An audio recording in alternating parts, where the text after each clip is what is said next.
ఒకప్పుడు ధర్మానికి నిలయంగా పేరు తెచ్చుకున్న కర్ణాటకలోని ధర్మస్థలి ఈ రోజు మాత్రం రహస్య సమాధులు, హత్యలు, అత్యాచారాలు, స్కాండల్స్ పేరుతో దేశాన్ని షాక్కు గురిచేస్తుంది. 800 ఏళ్ల చరిత్ర ఉన్న ఈ ఆలయం మంజునాథేశ్వర స్వామికి అంకితం చేయబడింది. జైన కుటుంబం నిర్వహణ, హిందూ బ్రాహ్మణుల పూజలు ఈ కలయికే దీన్ని ప్రత్యేకం చేసింది. ప్రతిరోజు వేలాది యాత్రికులకు అన్నదానం, పేదలకు సేవలు, విద్యా సంస్థలు ఈ కారణంగానే ధర్మస్థలిని దక్షిణ కర్ణాటక ఆధ్యాత్మిక హృదయం అని పిలిచేవారు.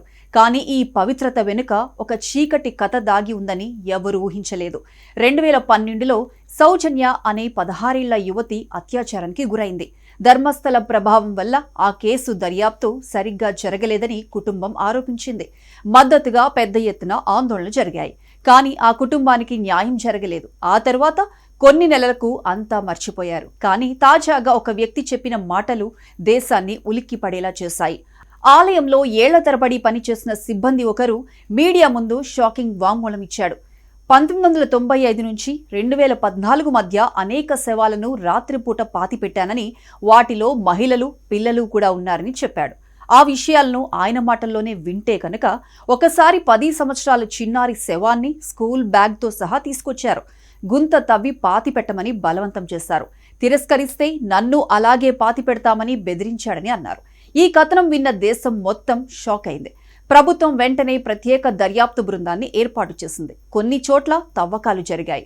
కొన్ని చోట్ల ఎముకల అవశేషాలు బయటపడినట్లు వార్తలు కూడా వచ్చాయి. కానీ ఇంకా ఎంత పెద్ద స్కేల్లో ఈ ఘటనలు జరిగాయో క్లారిటీ లేదు.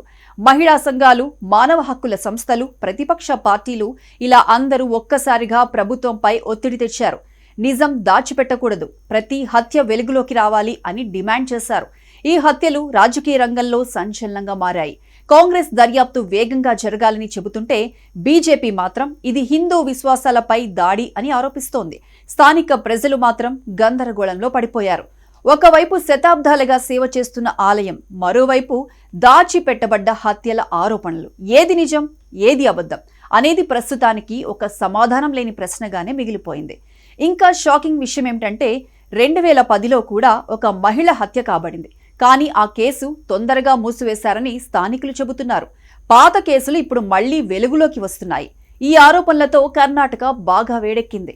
అందరి మనసులో ఇప్పుడు ఒక్కటే ప్రశ్న మెదులుతోంది. అదేంటంటే ధర్మస్థలి అనే పవిత్ర క్షేత్రం నిజంగా ధర్మస్థలిగానే ఉందా, లేక చీకటి నేరాలకు అడ్డా అయిందా?